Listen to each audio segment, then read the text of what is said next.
Hello designers, welcome back to uxuimania. User interface ഡിസൈനിങ്ങിലുള്ള ആൾക്കാർക്കൊക്കെ അറിയാം, ഡാഷ്ബോർഡ് ഡിസൈൻ എന്ന് പറഞ്ഞാൽ അവരുടെ വളരെ പ്രധാനപ്പെട്ട ഒരു ജോലിയാണ്. ഒരുപാട് ഡാഷ്ബോർഡിൻ്റെ ഡിസൈൻസുകൾ ചെയ്യാനായിട്ട് അവർക്ക് കിട്ടാറുണ്ട്. അവരുടെ ജോലിയിൽ വളരെ പ്രധാനപ്പെട്ട അവരുടെ വെബ്സൈറ്റുകളും ആപ്ലിക്കേഷൻസുകളും ഒക്കെ ഡിസൈനും ചെയ്യുന്നതിനോടൊപ്പം തന്നെ ഡാഷ്ബോർഡ് ഡിസൈനും വളരെ പ്രധാനപ്പെട്ട ഒരു വർക്കാണ്. അപ്പോൾ ഡാഷ്ബോർഡ് ഡിസൈൻസ് എന്ന് പറയുമ്പോൾ നമുക്കറിയാം, ഒരുപാട് ടൈപ്പ് ഡാഷ്ബോർഡ്സുകൾ നമ്മൾ കണ്ടിട്ടുണ്ട്. പല രീതിയിലും പല കളറിലും പല സ്റ്റൈലുകളിലൊക്കെ ഉള്ള ഒരുപാട് ഡാഷ്ബോർഡ്സുകൾ നമ്മൾ കാണാറുണ്ട്.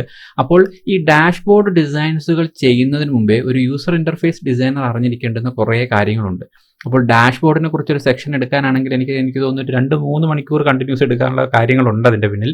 പക്ഷേ അത്രത്തോളം നീണ്ട ഒരു വീഡിയോ ചെയ്ത് കഴിഞ്ഞാൽ അത് ആർക്കും അങ്ങോട്ട് ഇഷ്ടപ്പെടില്ല, കാര്യം ഇതൊരു ലൈവ് സെക്ഷൻ അല്ലാത്തതുകൊണ്ട്. എനിവേ, ഒരു ഡാഷ്ബോർഡ് ഡിസൈൻ തുടങ്ങുന്നതിന് മുമ്പേ ഒരു യൂസർ ഇൻ്റർഫേസ് ഡിസൈനർ അല്ലെങ്കിൽ ഒരു യൂസർ എക്സ്പീരിയൻസ് ഡിസൈനറോ അറിഞ്ഞിരിക്കേണ്ട കുറേ ബേസിക് ഫണ്ടമെൻ്റൽസുകളുണ്ട്. അത് കുറച്ച് കാര്യങ്ങൾ നിർബന്ധമായിട്ടും ഡിസൈനേഴ്സ് എന്ന നിലയിൽ നമ്മൾ മനസ്സിലാക്കണം. അത് മനസ്സിലാക്കിയതിന് ശേഷം മാത്രം നമ്മൾ ഡാഷ്ബോർഡ് ഡിസൈൻ സ്റ്റാർട്ട് ചെയ്യുകയാണെന്നുണ്ടെങ്കിൽ അത് കുറേയും കൂടെ മീനിങ് ഫുള്ളാക്കി മാറ്റാൻ പറ്റും. ഓക്കെ, അപ്പോൾ അതുമായി ബന്ധപ്പെട്ട് ഡാഷ്ബോർഡിനെ കുറിച്ചുള്ള ഒരു വളരെ പ്രധാനപ്പെട്ട കുറച്ച് ടോപ്പിക്കുകൾ ഇൻക്ലൂഡ് ചെയ്തുകൊണ്ടുള്ള ഒരു വീഡിയോ ആണിത്. അപ്പോൾ എല്ലാ പോയിന്റ്സുകളും മാക്സിമം നിങ്ങൾ ടൈം എടുത്ത് ശ്രദ്ധിച്ച് മനസ്സിലാക്കാൻ ശ്രമിക്കുക. ഓക്കെ, അപ്പോൾ ആദ്യം തന്നെ നമ്മൾ നോക്കുകയാണെന്നുണ്ടെങ്കിൽ എന്താണ് ഡാഷ്ബോർഡ്, വാട്ട് ഈസ് ഡാഷ്ബോർഡ് എന്ന് ആദ്യം ഒന്ന് മനസ്സിലാക്കാം. ഡാഷ്ബോർഡ് എന്താണെന്ന് നമ്മളോട് ചോദിച്ചു കഴിഞ്ഞാൽ നമുക്ക് പറയാൻ ഒരു എക്സ്പ്ലനേഷൻ ആയിട്ട് നമ്മൾ പറയുകയാണെന്നുണ്ടെങ്കിൽ എപ്പോഴും നിങ്ങൾ ഓർത്തിരിക്കുക, നമ്മുടെ ഒരുപാട് ഇൻഫർമേഷനുകൾ, വളരെ പ്രധാനപ്പെട്ട ഇൻഫർമേഷനുകളെ നമുക്ക് എടുത്ത് കൺസോളിഡേറ്റ് ചെയ്ത് അറേഞ്ച് ചെയ്തുകൊണ്ട് ഒരു സിംഗിൾ സ്ക്രീനിലേക്ക് കൊണ്ടുവന്ന് പ്ലേസ് ചെയ്ത് വെക്കാൻ പറ്റുന്ന ഒരു സ്ക്രീനാണ് സാധാരണഗതിയിൽ ഡാഷ്ബോർഡ് എന്ന് നമ്മൾ പറയുന്നത്. ഒരുപാട് ഇൻഫർമേഷൻസുകൾ കാണും. അതൊരു ബിസിനസ് ഇൻഫർമേഷൻ ആവാം, ഒരു വെബ്സൈറ്റിലെ ഇൻഫർമേഷൻ ആവാം. ഇതെല്ലാം നമുക്ക് കാണിക്കാൻ പറ്റില്ല, മറിച്ച് വേണ്ടുന്നതും വളരെ പ്രധാനപ്പെട്ടതുമായിട്ടുള്ള ഇൻഫർമേഷനുകളെ കളക്ട് ചെയ്ത് അതിനെ എല്ലാം കൂടെ ഒരു യൂസറിന് ഫസ്റ്റ് ലുക്കിൽ തന്നെ കാണാൻ പറ്റുന്ന രീതിയിൽ ഒരു സിംഗിൾ സ്ക്രീനിലേക്ക് കൊണ്ട് പ്ലേസ് ചെയ്യുന്ന ഒരു കാര്യമാണ് നമ്മൾ ഡാഷ്ബോർഡ് എന്ന നിലയിൽ പറയപ്പെടുന്നത്. ഡാഷ്ബോർഡ് എന്ന് പറഞ്ഞാൽ യൂസർ ഇൻ്റർഫേസിങ്ങിൽ നമ്മൾ കാണുന്ന ഒരു വെബ് പോർട്ടൽ പോലുള്ളത് മാത്രമല്ല. നമുക്കിപ്പോൾ നമ്മുടെ സാധാരണഗതിയിൽ കാണുമ്പോൾ നമ്മുടെ കാറിൽ നമ്മൾ ഡാഷ്ബോർഡ് കാണാറുണ്ട്, അല്ലെങ്കിൽ നമ്മുടെ ബൈക്കിൽ ഡാഷ്ബോർഡ് കാണാറുണ്ട്. ഇതൊക്കെ എന്താ ഉദ്ദേശിക്കുന്നത്? അതിനകത്തുള്ള വളരെ പ്രധാനപ്പെട്ട കാര്യം, അത് ഡ്രൈവ് ചെയ്യുന്ന വ്യക്തിക്ക് മനസ്സിലാക്കേണ്ടുന്ന പ്രധാനപ്പെട്ട കാര്യങ്ങളെ നമ്മുടെ കൺമുന്നിലായിട്ട് ഒരു പ്രത്യേക ഏരിയയിൽ ഒരു ഡാഷ്ബോർഡ് ക്രിയേറ്റ് ചെയ്ത് അതിൽ കാണിച്ചു. അതിൻ്റെ സ്പീഡായിരുന്നാലും അതിൻ്റെ കിലോമീറ്റേഴ്സും അല്ലെങ്കിൽ അതിൻ്റെ പ്രധാനപ്പെട്ട കുറേ കാര്യങ്ങൾ അല്ലേ. അങ്ങനെ അത് തന്നെയാണ് നമ്മുടെ വെബിലുള്ള ഡാഷ്ബോർഡിനെ കുറിച്ച് പറഞ്ഞാലും പറയാനുള്ളത്. അപ്പോൾ വളരെ പ്രധാനപ്പെട്ട കാര്യങ്ങളെ നമ്മുടെ കൺമുന്നിലേക്ക് ഒരു സിംഗിൾ സ്ക്രീനിലേക്ക് കൊണ്ടുവന്ന് പ്ലേസ് ചെയ്ത് പെട്ടെന്ന് അത് കാണുന്നതായിട്ടുള്ള ഇൻഫർമേഷൻസുകൾ അയാളിലേക്ക് എത്തിക്കാൻ കഴിയുന്ന സ്ക്രീനുകളെ നമുക്ക് ഡാഷ്ബോർഡ്സ് എന്ന് പറയാം. ഓക്കെ, അപ്പോൾ ഒരു യൂസർ ഇൻ്റർഫേസ് ഡിസൈനർ എന്ന നിലയിൽ നമ്മൾ സാധാരണ ചെയ്യുന്ന ഡാഷ്ബോർഡുകൾ എന്ന് പറഞ്ഞാൽ നിങ്ങൾക്കറിയാമല്ലോ, നമ്മുടെ വെബ്സൈറ്റുകൾ പോലെ അതിനകത്ത് ചെയ്യുന്ന ഒരു വെബ് ഡാഷ്ബോർഡാണ്. അപ്പോൾ നമ്മുടെ ഡാഷ്ബോർഡിൽ നമ്മൾ എന്തൊക്കെ കാര്യങ്ങൾ ശ്രദ്ധിക്കണം ഒരു ഡാഷ്ബോർഡ് ഡിസൈൻ ചെയ്യുമ്പോൾ?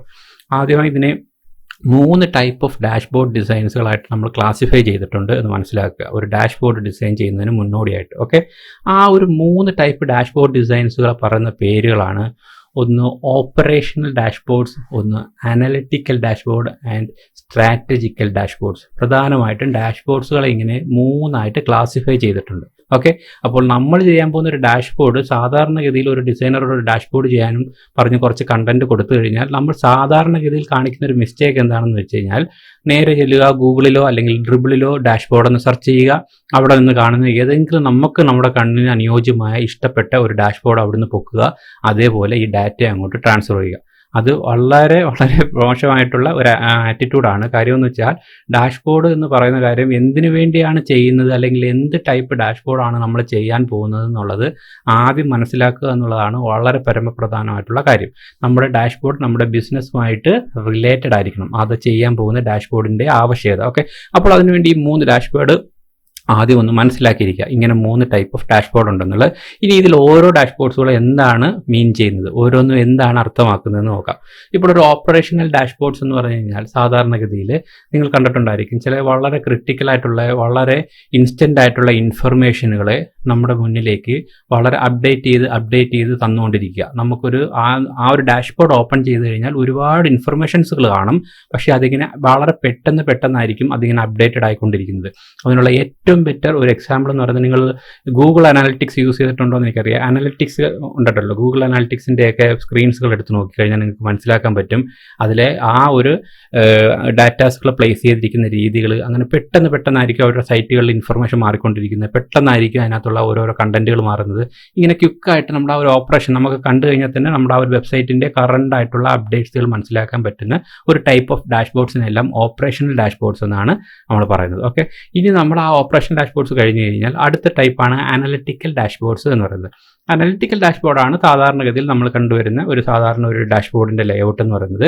അതിനകത്ത് നമ്മൾ വളരെ പ്രത്യേകം ശ്രദ്ധിക്കേണ്ടത് ഏറ്റവും പ്രധാനപ്പെട്ട നമുക്ക് കണ്ണിൽ കാണേണ്ടുന്ന ഇൻഫർമേഷനുകളെ കളക്ട് ചെയ്ത് വേണം നമ്മുടെ അതിലേക്ക് പ്ലേസ് ചെയ്യാൻ. അത് എന്ന് പറയുന്നത് ഒരു പർട്ടിക്കുലർ പീരീഡിലെ ഒരാൾക്ക് കണ്ടു കഴിഞ്ഞാൽ അതിലെന്തെല്ലാം ആ വെബ്സൈറ്റിൽ അല്ലെങ്കിൽ അവരുടെ ബിസിനസ്സിൽ നടക്കുന്നു എന്നുള്ള കാര്യങ്ങൾ പെട്ടെന്ന് കണ്ട് ഒന്ന് അനലൈസ് ചെയ്യാൻ പറ്റുന്ന തരത്തിലുള്ള കുറേ ഡാറ്റാസുകളെ പ്ലേസ് ചെയ്യുക. ഒരു എക്സാമ്പിൾ പറയുകയാണെങ്കിൽ ഇതുപോലെ കുറച്ച് ഡാറ്റകൾ നമ്മൾ ഫസ്റ്റിൽ വരുമ്പോൾ തന്നെ കുറേ ചാർട്ട് വെച്ചും കുറേ ഗ്രാഫ്സ് വെച്ചൊക്കെ നമുക്ക് കാണിക്കുന്നത് നിങ്ങൾ കണ്ടിട്ടുണ്ടായിരിക്കും. ഇതുപോലുള്ള നമുക്ക് പെട്ടെന്ന് പ്രധാനപ്പെട്ട കാര്യങ്ങളെ മനസ്സിലാക്കാനുള്ള ഒരു പർട്ടിക്കുലർ ബിസിനസ് ടൈമിലെ ആവശ്യകതകളെ മനസ്സിലാക്കാനുള്ള ഒരു ടൈപ്പ് ഓഫ് ഡാഷ്ബോർഡുകളെയാണ് നമ്മൾ സാധാരണഗതിയിൽ അനലിറ്റിക്കൽ ഡാഷ്ബോർഡ്സ് എന്ന് പറയുന്നത്. ഓക്കെ, ഈ അനലിറ്റിക്കൽ ഡാഷ്ബോർഡാണ് സാധാരണഗതിയിൽ നമ്മുടെ ഒരു വെബ് പ്രോജക്റ്റുകളൊക്കെ നമ്മൾ കണ്ടുവരാറുള്ളത്. ഇനി അനലിറ്റിക്കൽ പോലെ തന്നെ മറ്റൊരു പ്രധാനപ്പെട്ട ഒരു ഡാഷ്ബോർഡ് ടൈപ്പാണ് നമ്മുടെ മൂന്നാമത്തെ സ്ട്രാറ്റജിക് ഡാഷ്ബോർഡ് എന്ന് പറയുന്നത്. ഇതിനകത്തും ഡാഷ്ബോർഡിനെ പോലുള്ള അതേ പ്രവർത്തനങ്ങളൊക്കെ ആണ്, പക്ഷേ കൂടുതലും ലോങ് ടൈം സ്ട്രാറ്റജിക് ആണ്.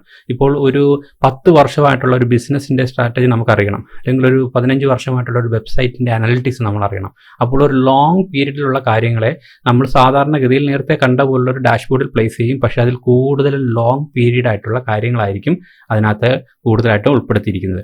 അപ്പോൾ ഇത്തരത്തിലുള്ള കാര്യങ്ങളെ ലോങ് പീരീഡിലുള്ള ഡാറ്റാസുകളെ നമ്മളെ കാണിക്കാൻ വേണ്ടിയിട്ടുള്ള ഈ ഒരു ഡാഷ്ബോർഡ് നമുക്ക് മൊത്തത്തിൽ സ്ട്രാറ്റജിക് ഡാഷ്ബോർഡ് എന്ന് പറയാം. ഓക്കെ, ഇതുപോലെ ഒരുപാട് ഡാറ്റാസുകളെ അതിനകത്ത് പഴയകാല ഡാറ്റാസുകളെ ഉൾപ്പെടുത്തും. ഓക്കെ, ഇതൊക്കെയാണ് പ്രധാനമായിട്ട് നമ്മൾ അറിഞ്ഞിരിക്കേണ്ട 3 ടൈപ്പ് ഓഫ് ഡാഷ്ബോർഡ്സ് എന്ന് പറയുന്നത്. ആ ഡാഷ്ബോർഡ്സ് എന്തിനു വേണ്ടി ഉപയോഗിക്കുന്നുള്ളത് ആദ്യം നിങ്ങൾ മനസ്സിലാക്കുക. ഇതാണ് നിങ്ങളുടെ ഫസ്റ്റ് ജോബ് എന്ന് പറയുന്നത്. ഈ ഒരു കാര്യം നിങ്ങളുടെ ഉള്ളിൽ ഒരു നോളജ് ഉണ്ടാക്കിയതിന് ശേഷമേ നിങ്ങൾ ഡാഷ്ബോർഡ് സ്റ്റാർട്ട് ചെയ്യാവൂ.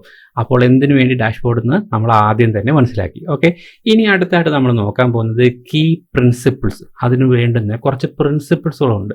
ഇതിന് ഓരോന്നിനും ഈ ഒരു ഡാഷ്ബോർഡ് ചെയ്യുക എന്ന് പറഞ്ഞു കഴിഞ്ഞാൽ ഓരോന്നിനും ഓരോ ടൈപ്പ് പ്രിൻസിപ്പിൾസ് ആണ്. ഓക്കെ, അപ്പോൾ ആ കീ പ്രിൻസിപ്പിൾസുകൾ ഏതൊക്കെയാണെന്ന് കുറച്ച് കാര്യങ്ങൾ മനസ്സിലാക്കി വയ്ക്കാം. അപ്പോൾ ആ കീ പ്രിൻസിപ്പിൾസ് തുടങ്ങുന്നതിന് മുമ്പേ തന്നെ ഞാൻ ഒന്നും കൂടെ പറയുകയാണ്, കഴിഞ്ഞ 3 ഡാഷ്ബോർഡുകളും നിങ്ങൾക്ക് ക്ലിയറായി കാണുമെന്ന് വിശ്വസിക്കുന്നു. കാരണം അത് മനസ്സിലായിട്ടില്ല എന്നുണ്ടെങ്കിൽ അത്രയും പോർഷൻ ഒന്നും കൂടി 3 ടൈപ്പും കൂടെ നിങ്ങൾ പോയി നോക്കണം. Operation dashboard, analytical dashboard and strategic dashboard. അത് തമ്മിലുള്ള വ്യത്യാസവും ഓരോ സെഷൻസുകളും കേട്ട് മനസ്സിലാക്കി എടുക്കുക.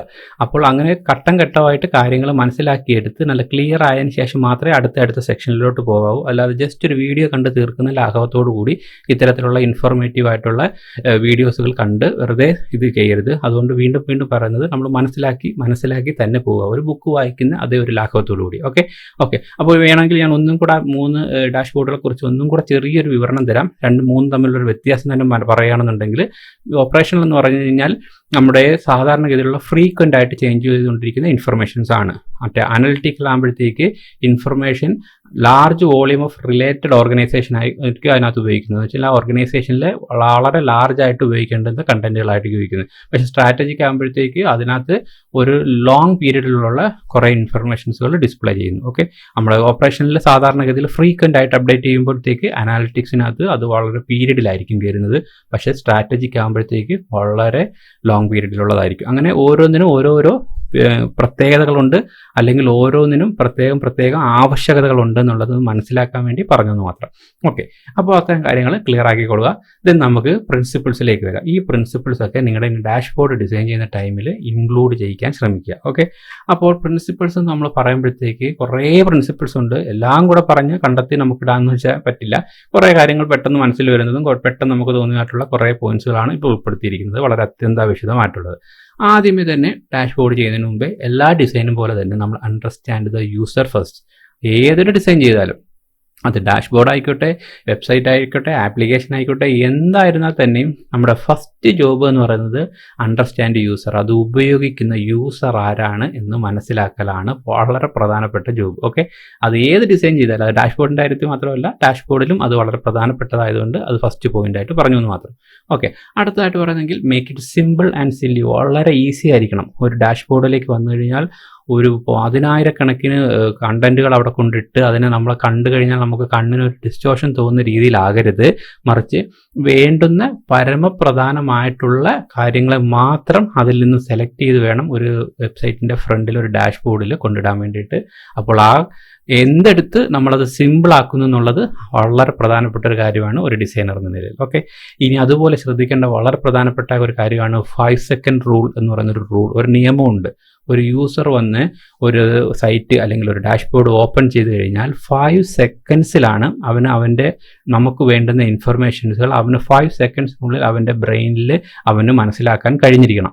അത്രത്തോളം സിമ്പിളായിട്ട് റിയലിസ്റ്റിക് ആയിട്ടായിരിക്കണം നമ്മൾ ആ കണ്ടന്റിനെ അവിടെ പ്ലേസ് ചെയ്തിരിക്കുന്നത്. ഈ ഒരു 5 സെക്കൻഡ് റൂൾ എന്ന് പറയുന്നൊരു സൈക്കോളജിയാണ്. ഏതൊരു യൂസർ വന്ന് എന്തിലേക്ക് ഒരു ഡാഷ്ബോർഡിലേക്ക് നോക്കിയാലും അവന് പ്രധാനപ്പെട്ട കാര്യങ്ങൾ 5 സെക്കൻഡിനുള്ളിൽ അവൻ ആദ്യമേ മനസ്സിലാക്കാൻ കഴിയണം. അതുകൊണ്ടാണ് വളരെ പ്രധാനപ്പെട്ടതിന് ടോപ്പിലും അതിന് സെക്കൻഡറി പ്രയോറിറ്റി ഉള്ളത് രണ്ടാമതും ഒക്കെ ആയിട്ട് നമ്മൾ പ്ലേസ് ചെയ്യുന്നത്. അപ്പോൾ പെട്ടെന്ന് മനസ്സിലാക്കേണ്ട കാര്യങ്ങൾ പെട്ടെന്ന് ആദ്യമേ ഇടുക, അതിന് നല്ല രീതിയിലുള്ള ഒരു ഐ ക്യാച്ച് കൊടുക്കുക. അങ്ങനെ 5 സെക്കൻഡ് റൂൾ നമ്മൾ ഇതിൽ വളരെയേറെ ഫോളോ ചെയ്യേണ്ടുന്ന ഒരു മെത്തേഡാണ്. അതിനുശേഷം നമ്മൾ ഇൻഫർമേഷൻസിനെല്ലാം കാറ്റഗറൈസ് ചെയ്യണം. ഓരോ ടൈപ്പ് ഇൻഫർമേഷൻസുകളുണ്ട്. ആ ഇൻഫർമേഷൻസുകളെ നമ്മൾ ഓരോന്നിനും കാറ്റഗറൈസ് ചെയ്ത് വേണം തിരിക്കാൻ വേണ്ടിയിട്ട്. കണ്ടിട്ടില്ല, ഓരോ ഡാഷ്ബോർഡിലായിട്ട് വരുമ്പോൾ ഫസ്റ്റിലെ കുറച്ച് ഡാറ്റ, അത് കഴിയുമ്പോൾ ഒരു പൈ ചാർട്ട്, അത് കഴിയുമ്പോഴത്തേക്കൊരു വേറൊരു ഗ്രാഫ്, ഇങ്ങനെ കുറേ കാര്യങ്ങൾ കൊടുത്തിരിക്കുന്നതാണ്. ഇങ്ങനെ കാറ്റഗറൈസ് ചെയ്യുന്ന ഈ ഒരു കാര്യങ്ങളെ നമ്മൾ കാറ്റഗറൈസ് ചെയ്ത് വെച്ചതിന് ശേഷം മാത്രമേ പ്ലേസ് ചെയ്യാവൂ ഇൻഫർമേഷൻസുകൾ അതിന് ഓരോന്നിനും. ഓക്കെ, അല്ലാതെ നമുക്ക് കിട്ടിയ കണ്ടന്റിന്റെ അതേ ഓർഡറിൽ കൊണ്ട് പ്ലേസ് ചെയ്യരുത് എന്നർത്ഥം. അടുത്തതായിട്ട് നമ്മൾ വളരെ പ്രത്യേകം ശ്രദ്ധിക്കേണ്ട കാര്യങ്ങളാണ്. നമ്മളൊരു ഡാഷ്ബോർഡ് എടുത്ത് നോക്കിയാൽ ഒരുപാട് ഗ്രാഫുകൾ ഇങ്ങനെ കാണാം, ഒക്കെ ഒരുപാട് കളേഴ്സുകൾ കാണാം. ഈ ഗ്രാഫുകളും മറ്റേ പൈ ചാർട്ടുകളും ഒരുപാട് മാപ്പുകളും ഒക്കെ യൂസ് ചെയ്യുന്നത് കാണാം. ഇതൊക്കെ ഉപയോഗിക്കുന്ന രീതി smart use of colours and graph types. പല തരത്തിലുള്ള കളറുകൾ യൂസ് ചെയ്യുമ്പോൾ വളരെ ശ്രദ്ധിക്കേണ്ടുന്ന ഒരു ഏരിയയാണ് ഡാഷ്ബോർഡ് എന്ന് പറയുന്നത്. ഇപ്പോൾ റെഡ് എന്ന് പറഞ്ഞൊരു കളർ യൂസ് ചെയ്താൽ അതിന് അതിൻ്റേതായ മീനിങ് ഉണ്ട്, ഒരു ഗ്രീൻ യൂസ് ചെയ്താൽ അതിന് അതിൻ്റേതായ മീനിങ് ഉണ്ട്. അത് മനസ്സിലാക്കി വേണം ഓരോ കളേഴ്സുകളും നമ്മൾ ഡാഷ്ബോർഡിൽ കൊണ്ട് യൂസ് ചെയ്യാൻ വേണ്ടിയിട്ട്. അല്ലാതെ ഒരിക്കലും ബ്യൂട്ടിഫുൾ ആക്കാൻ വേണ്ടി കളേഴ്സുകൾ അപ്ലൈ ചെയ്യരുത്. ഓക്കെ, അതുപോലെ പ്രധാനപ്പെട്ടാണ് ഗ്രാഫ് ടൈപ്സ് എന്ന് പറയുന്നത്. നമ്മൾ പല ടൈപ്പ് ഗ്രാഫുകൾ കണ്ടിട്ടുണ്ടായിരിക്കും. ഒരുപാട് ചാർട്ടുകൾ, ഒരുപാട് തരത്തിലുള്ള മാപ്പുകൾ, ഒരുപാട് തരത്തിലുള്ള നമ്മൾ പൈഡോണറ്റ് എന്നൊക്കെ പറഞ്ഞിട്ട് കേട്ടിട്ടുണ്ടല്ലോ, കോളം ചാർട്ട്, ബാർ ചാർട്ട് എന്നൊക്കെ പറഞ്ഞ് കുറേ ടൈപ്പ് ചാർട്ടുകളൊക്കെ ഉണ്ട്. ഇതൊക്കെയാണ് നമ്മൾ ഡാഷ്ബോർഡിൽ ഉപയോഗിക്കുന്നത്. ആ ഉപയോഗിക്കുന്ന കാര്യങ്ങൾ സ്മാർട്ടായിട്ടും ആവശ്യകത അനുസരിച്ചും വേണം ഉപയോഗിക്കാൻ. അതെങ്ങനെയാണെന്നുള്ളതിൻ്റെയും കൂടെ ഒരു ഡിസ്ക്രിപ്ഷനും കൂടെ ഞാൻ തരാം. അതും കൂടെ നോക്കിക്കഴിഞ്ഞാൽ അത്യാവശ്യം നിങ്ങൾക്ക് ഒരു ഡാഷ്ബോർഡിനെ കുറിച്ചുള്ള കുറച്ച് കാര്യങ്ങളായി കഴിയും. അത് വൃത്തമായിട്ട് നമ്മൾ അതാണ് നോക്കുന്നത് എന്ന് വെച്ചാൽ use of various graph types. പല ടൈപ്പിലെ ഗ്രാഫുകൾ നമ്മൾ യൂസ് ചെയ്യാറുണ്ട്. യൂസ് ചെയ്യുമ്പോൾ അതിന് ഒരു മീനിങ്ങോട് കൂടി വേണം നിങ്ങളിനി യൂസ് ചെയ്യാൻ വേണ്ടിയിട്ട്. ഓക്കെ, അപ്പോൾ അതിനുവേണ്ടി കുറച്ച് സെഷൻ നമ്മൾ ഓരോന്നിനും ഇങ്ങനെ ക്ലാസിഫൈ ചെയ്തിട്ടുണ്ട്. എന്ന് വെച്ചാൽ ഒരു ബിസിനസ്സിൻ്റെ റിലേഷൻഷിപ്പായിട്ടുള്ള കാര്യങ്ങളെ കാണിക്കാൻ വേണ്ടിയിട്ട് കുറേ കാര്യങ്ങൾ, അതിൻ്റെ കമ്പാരിസൺ, ഏതെങ്കിലും ഒരു മുൻകാല ഇതുമായിട്ട് കമ്പയർ ചെയ്യുന്നതുമായിട്ട് കാണിക്കാൻ വേണ്ടുന്നതിന് കമ്പാരിസൺ, ഏതെങ്കിലും ഒരു കോമ്പോസിഷൻ കാണിക്കാനാണെങ്കിൽ കോമ്പോസിഷൻ, എന്തെങ്കിലും ഒരു ഡിസ്ട്രിബ്യൂഷൻ ടൈപ്പ് ഓഫ് കാര്യങ്ങളാണെങ്കിൽ അങ്ങനെ. ഈ 4 സെക്ഷനിൽ ഉപയോഗിക്കേണ്ടുന്ന ചാർട്ടുകളെക്കുറിച്ചും മാപ്പുകളെക്കുറിച്ചാണ് ഞാൻ ഈ പറയുന്നത്. ഇത് ആദ്യമായിട്ടാണ് ഈ വീഡിയോ കാണുന്നതെങ്കിൽ, അല്ലെങ്കിൽ ആദ്യമായിട്ടാണ് നിങ്ങൾ ഈ ചാർട്ടുകളും ഗ്രാഫൊക്കെ കാണുന്നതെങ്കിൽ, ഒരു ഗ്രാഫിക് ഡിസൈനിങ് ബാക്ക്ഗ്രൗണ്ടിലുള്ളവർക്ക് ഈ ചാർട്ടും മാപ്പൊന്നും വലിയ ടച്ച് കാണില്ല. ചിലപ്പോൾ യൂസർ ഇൻ്റർഫേസിൽ നിൽക്കുന്നവർക്ക് ചിലപ്പോൾ ഈ പറഞ്ഞ വാക്കുകളൊക്കെ സുലഭമായിരിക്കും. അതുകൊണ്ട് അത് അറിഞ്ഞുകൂടാത്തവരാണെന്നുണ്ടെങ്കിൽ ഞാൻ പറയുന്ന കാര്യം, ഇപ്പോൾ ഈ റിലേഷൻഷിപ്പിൽ കൊടുത്തിരിക്കുന്ന ചാർട്ടുകളുണ്ടോ, scatter chart, bubble chart, network diagram എന്നൊക്കെ പറയുന്നത്, ഈ സെയിം വേർഡ് നിങ്ങൾ ഗൂഗിളിൽ സെർച്ച് ചെയ്ത് നോക്കുക. അപ്പോൾ നിങ്ങൾക്ക് മനസ്സിലാവും, ഓ ഇതായിരുന്നു സ്കാറ്റർ ചാർട്ട് അല്ലെങ്കിൽ ഇതായിരുന്നു ബബിൾ ചാർട്ട് എന്ന് ഉദ്ദേശിക്കുന്നത് മനസ്സിലാവും. ഈ സെയിം വാക്കുകൾ നിങ്ങൾ ഇതിൽ നിന്ന് കണ്ട് ഗൂഗിളിൽ സെർച്ച് ചെയ്ത് നോക്കിയാൽ നിങ്ങൾക്ക് ആ ചാർട്ട് കാണും. ആ ചാർട്ടുകൾ മാത്രമേ അതാത് പർപ്പസിന്, ഒരു റിലേഷൻഷിപ്പ് കാണിക്കാനാണെങ്കിൽ അത് ഉപയോഗിക്കാവൂ. ഇതിന് കമ്പാരിസൺ ആണെങ്കിൽ നിങ്ങൾ column chart, bar chart, column overlap chart, circular area chart, ഇങ്ങനെ കുറേ ചാർട്ടുകളുണ്ട്. ഇതെല്ലാം ഈ വാക്കുകൾ ഇതുപോലെ കോപ്പി ചെയ്യുക, നിങ്ങൾ ഗൂഗിളിൽ പേസ്റ്റ് ചെയ്യുക, അപ്പോൾ തന്നെ മനസ്സിലാവും ഇതാണെന്നുള്ളത്. ഓക്കെ, അങ്ങനെ സെർച്ച് ചെയ്ത് നോക്കുക. ഏതെങ്കിലും ഒരു കോമ്പോസിഷൻ കാര്യത്തിൽ നമ്മൾ പൈ ചാർട്ട്, ഡോണറ്റ് ചാർട്ടൊക്കെ ഉണ്ടാക്കണം. യൂസർ ഇൻ്റർഫേസിൽ ഏറ്റവും കൂടുതൽ ആൾക്കാർ ഉപയോഗിക്കുന്നതാണ് ഈ ഡോണറ്റ്, പൈ ചാർട്ട് എന്നൊക്കെ ഉള്ള വാക്കുകൾ. ആ വാക്കുകളൊക്കെ അറിഞ്ഞുകൂടാത്തവരാണെങ്കിൽ നിങ്ങൾക്ക് സെർച്ച് ചെയ്ത് നോക്കിയാൽ ഗൂഗിളിൽ നിന്ന് കണ്ടുപിടിക്കാം. ഇതെല്ലാം നമ്മുടെ യൂസർ ഇൻ്റർഫേസ് ഡിസൈനേഴ്സിൻ്റെ സ്ഥിരം വാക്കുകളാണ്. ഓക്കെ, ഒരു ജോലി സ്ഥലത്ത് നമ്മൾ സ്ഥിരം ഉപയോഗിക്കുന്ന വാക്കുകളാണ് ഇതെല്ലാം. അറിഞ്ഞുകൂടാത്തവരാണെങ്കിൽ ഇതെല്ലാം ഗൂഗിൾ സെർച്ച് ചെയ്ത് നോക്കുക. ഇതിൻ്റെ എല്ലാത്തിൻ്റെയും മോഡൽ നിങ്ങൾ മനസ്സിലാക്കി വെച്ചിരിക്കുക. പേരും ഓക്കെ, ആ പേരും അതിൻ്റെ ആ ഒരു ഡയഗ്രാം അല്ലെങ്കിൽ മാപ്പ് എങ്ങനെയാണ് ഇരിക്കുന്നത് മനസ്സിലാക്കുക. അത് കമ്പോസിഷൻ പർപ്പസിൻ്റെ അടുത്ത് മാത്രമേ അത് പരസ്പരം യൂസ് ചെയ്യാവൂ എന്ന് മാത്രം. അതുപോലെ ഡിസ്ട്രിബ്യൂഷനിലേക്ക് വന്നു കഴിഞ്ഞാൽ സ്കാറ്റർ ചാർട്ട് യൂസ് ചെയ്യാറുണ്ട്, ഹിസ്റ്റോഗ്രാം ചാർട്ട് ഉണ്ട്, ബെൽ കർവ് ഉണ്ട്, അങ്ങനെ കുറേ കാര്യങ്ങൾ അതിലുണ്ട്. ഇതെല്ലാം ആ ഒരു ഡിസ്ട്രിബ്യൂഷൻ പർപ്പസിലായിരിക്കും യൂസ് ചെയ്യുന്നത് മാത്രം. അപ്പോൾ ഈ ഓരോ ചാർട്ടുകളും ബാറുകളും ഒക്കെ നമ്മൾ സാധാരണഗതിയിൽ ഒരു ഗ്രാഫിൽ കാണാറുണ്ടെങ്കിൽ അല്ലെങ്കിൽ ഒരു ഡാഷ്ബോർഡിൽ കാണാറുണ്ടെങ്കിലും ഇതൊക്കെ എന്തിനു വേണ്ടി ഉപയോഗിക്കുന്നതെന്നോ എന്ത് അടിസ്ഥാനത്തിൽ യൂസ് ചെയ്യുന്നുള്ളത് പല ഡിസൈനേഴ്സിനും അറിയില്ല എന്നുള്ളതാണ് ഒരു സത്യാവസ്ഥ.